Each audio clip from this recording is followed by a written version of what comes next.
Update. Boss wants everyone in office to submit an updated medical history to him. Original post. To get to the main issue, one of my friend's coworkers passed away while at work last month. It was apparently a massive heart attack. He was under 50, so it shocked everyone. More so because it happened literally at his desk in the middle of a shared open plan office. While at the wake, my friends and the deceased's direct boss was talking to some family members and informally learned that the worker who died had some existing high blood pressure and other health problems that he had been neglecting to treat. Relatives apparently think he would not have died had he been more vigilant with his health, a moot point and certainly none of his boss or co-workers' business. The boss has taken this situation pretty hard. I gather he was extremely freaked out on the day of the incident. And the information that the worker had a pre-existing medical condition that could have potentially predicted what happened seems to have sparked an idea in his head. On Friday, he announced to the office as a whole, all 20-ish of his direct reports, part of a larger company of 250 to 300 people, that he is giving them until May 1st, specifically after a tax season, because he thinks he is being nice and unnecessarily accommodating of people's time, to provide him personally, not HR, not higher execs, just him, an updated copy of your full medical history. According to him, this means a visit with a GP no less than 6 months prior to the due date and fully accounting by the doctor for all at-risk health factors, as well as a full further accounting of all risk factors in your full medical history. These are direct quotes. He gave everyone a memo. The wording in the memo is pretty basic directions in poorly thought-out legalese. Some of it almost stream of consciousness in style. He is in the habit of dictating to his assistant and gets pretty uptight about her recording exactly what he said, and not rewording things to make more sense when he is vague or grammatically confusing, even with his important correspondence. He is claiming this policy will allow him to prevent further trauma-inducing incidents. You know, like a co-worker dying very suddenly at his desk a few feet away from you. And honestly seems to believe this will protect the company from legal harassment in case anyone wants to sue for the trauma of witnessing a death in a workplace. I guess the idea is that if he knows a coworker is likely to die suddenly, he can fire them first to prevent anything from falling back on him or the company. It doesn't seem to make much sense on the surface, and I can't guess if this is truly his real motivation. Also, as if a medical history works in a way to accurately predict sudden deaths of that type, he is clearly not rational about this plan. Honestly, to me, it sounds like he was freaked out by witnessing the incident himself, and when the thought crossed his mind to sue the company for his own trauma, it eventually turned into an idea to play it off as if he's a good policymaker trying to protect the company from legal trouble, from people like himself. Apparently, he's been angling for a promotion for years and has in the past already come up with some pretty harebrained schemes to suck up to his own bosses. Anyway, my friend is pretty level-headed and her immediate instinct is to go to HR on Monday and let them know what's going on. But the way she presented the story to me gave me pause. She described it casually over drinks last night like, "Listen to this completely illegal thing my boss is trying to do." It does seem to me like he's crossing some dubious legal lines, but I've been lurking here long enough to see a lot of people come in with workplace issues they are sure are 100% against the law, and it often turns out the answer to, "Can they do this?" is, "Yup, totally." I think the question of, "Is this stupid for my boss to do, and should I bring it to HR or higher-ups?" is a pretty clear yes, since it doesn't have to be illegal for HR to have other reasons to want to shut this down immediately. Still, I'm curious about the actual legality of what this blowhard is planning. I could speculate that, at the very least, it seems like it could easily run afoul of the ADA. Thanks in advance for any input. Now for the top advice before reading the update. Yeah, that's absolutely not going to fly. The only medical history he's allowed to know for certain is that you were born. As stated above, they can ask for a bit more, but not a lot. Jobs can ask that you get a yearly physical form signed stating the provider has no reason to believe you are unable to safely perform the duties listed.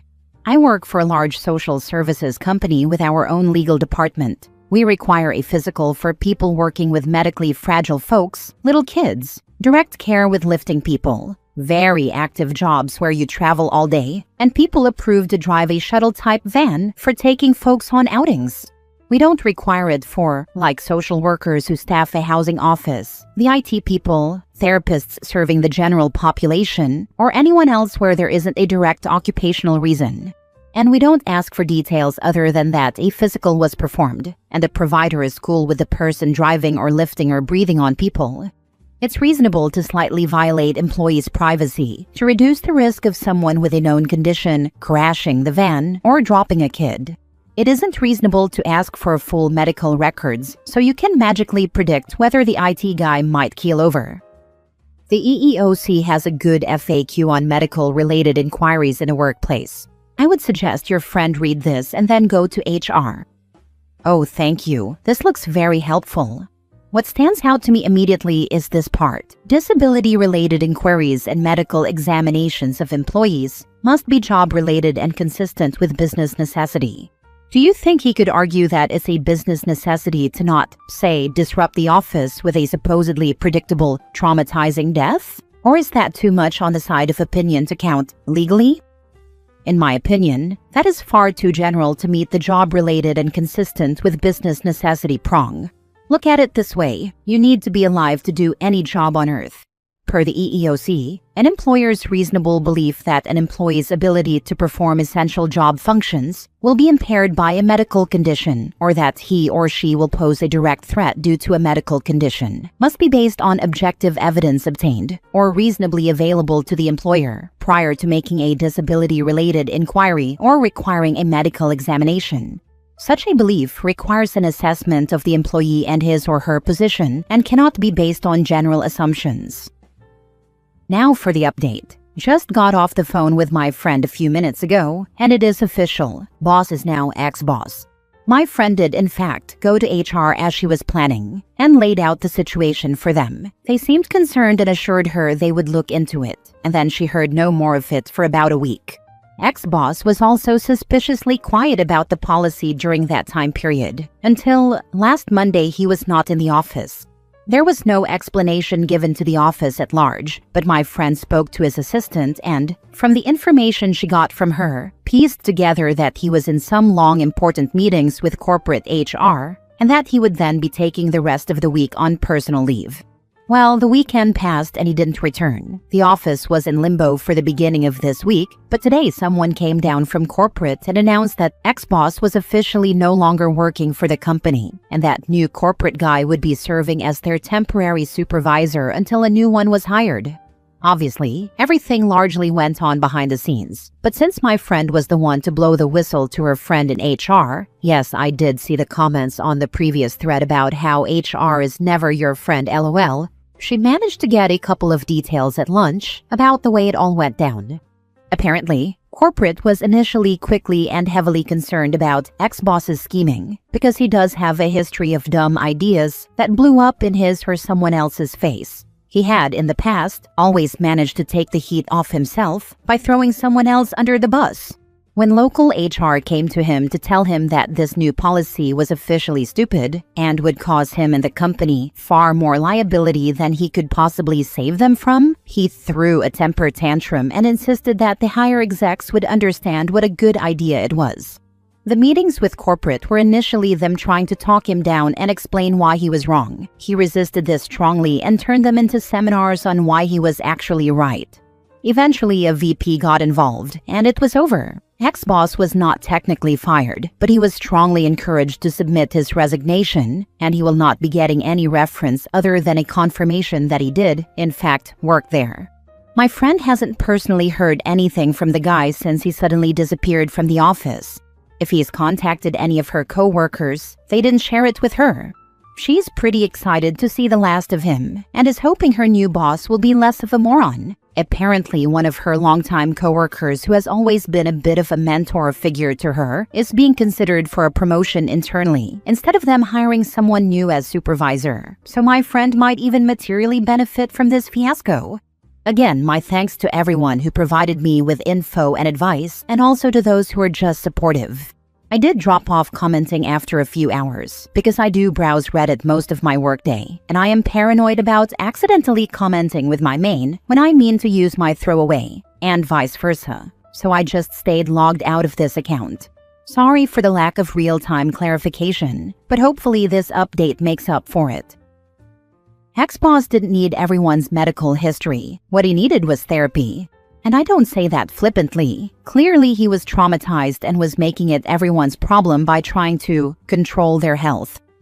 As I was reading, I figured he doubled down in his HR meetings and wouldn't drop it, hence the resignation/firing. HR wasn't going to fire him for a boneheaded scheme. They would fire him if he wouldn't drop it when told to drop it by his bosses. People drop dead in all kinds of places. At work, in front of colleagues, can leave the witnesses traumatized. Rather than lean into counseling to help people heal, former boss leaned hard into his boneheaded scheme based on third-party hearsay that the co-worker didn't take care of his high blood pressure.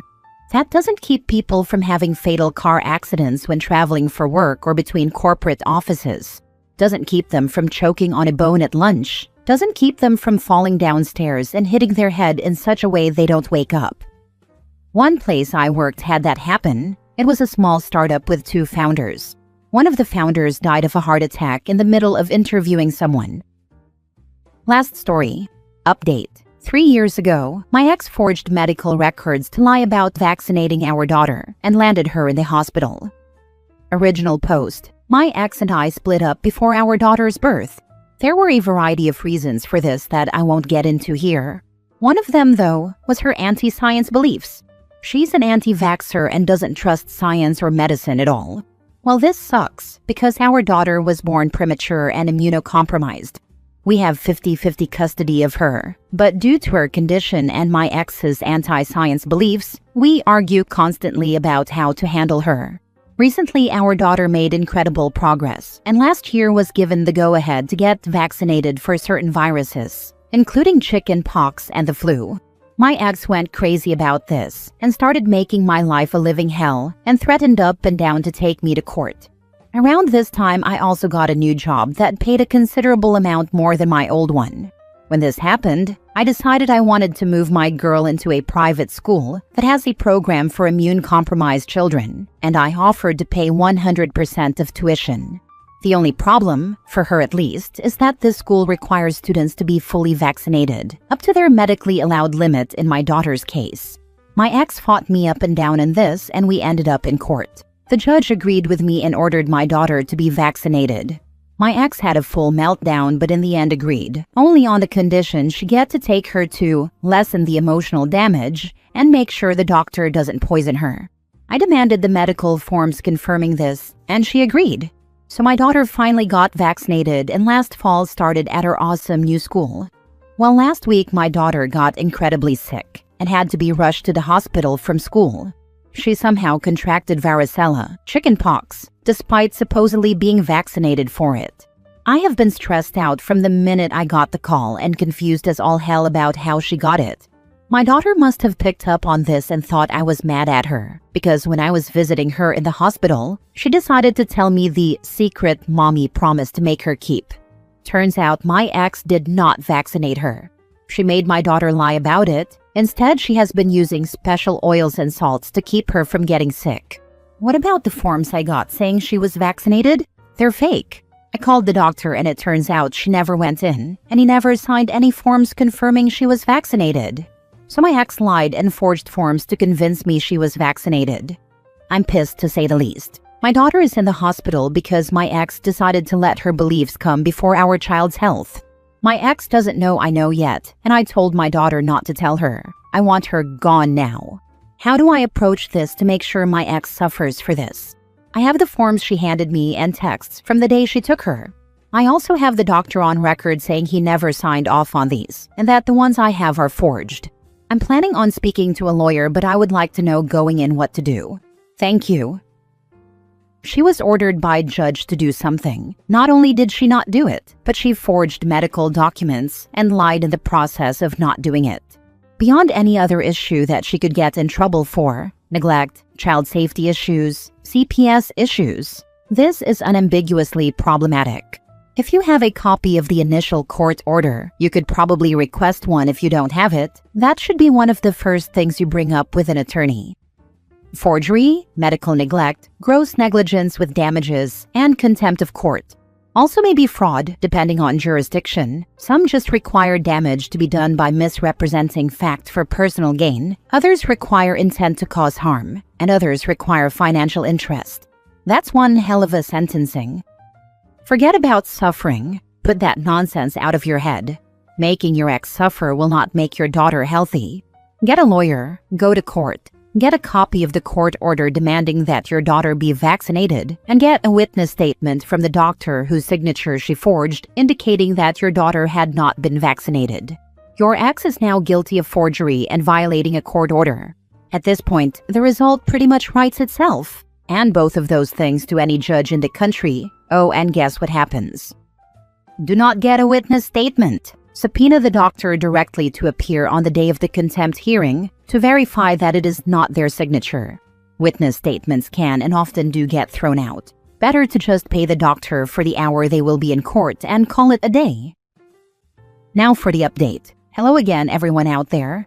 3 years ago, I made a post about how my ex lied about vaccinating our daughter. Soon after, I gave an update and disappeared over the horizon. I had completely forgotten about making that post, as the last few years dealing with a global pandemic and an immunocompromised daughter have aged me 3 decades. But I saw a post recently talking about my own posts, and it came back like a ton of bricks. After wrestling to get back into this account, here I am. I hope you all are still interested in an update. Well, to give the short answer first, I have full custody of my daughter, and my ex is barred from having any contact with her.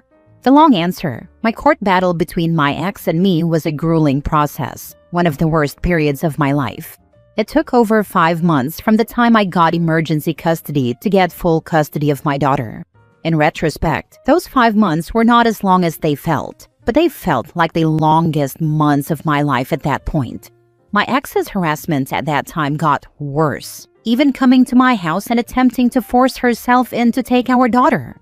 She was arrested for this and charged with attempted forced entry. Before she could bail herself out, the DA decided to throw the book at her for forging medical documents. She ended up spending a month in jail for this, which unfortunately got our custody case continued. The upside of this was I was given a protective order for me and my daughter out of this, one that bit her in the butt when we finally got in front of a judge. I was given full custody of my daughter. My ex and her lawyer angered the judge by trying to claim that I had planned this all from the start, forcing her into a corner to vaccinate our daughter so I could use her response to initiate the custody battle. Her actions, her upcoming hearing for committing felony forgery and forced entry, along with the protective order, convinced the judge that my ex was more than a danger to our daughter. She lost all custodial rights and, as of now, is not legally allowed to contact her in any form. My protective order was extended by 2 years as well, but I didn't need it, as it was only a few months later she went to prison. My ex pleaded out. They dropped the forced entry charge, and she only got 2 years in prison for the forgery, but was still hit with a felony. She was released early due to COVID though. Since then, luckily I have had no contact with my ex outside of getting the child support I am owed. I am not really inclined to keep tabs on her personal life, but I know that she went off the conspiracy deep end. Other than that, she has disappeared from my daughter's life entirely. As for me and my daughter, the past few years have been a living nightmare. We moved to a new state, and I had to put her into fully online schooling. But our lives are great. And amazingly, my daughter was able to get the COVID vaccine only a month ago and is cleared to go to physical school once the summer ends. The saga of my life has taught me so many things. I am grateful every day to have my daughter with me, safe and in a place where she can slowly grow and get healthier. It's kind of touching that so many people are interested after all this time in a normal guy like me and my daughter. I genuinely hope this is the last update I have to make. Thank you for your interest, and see you all over the next horizon.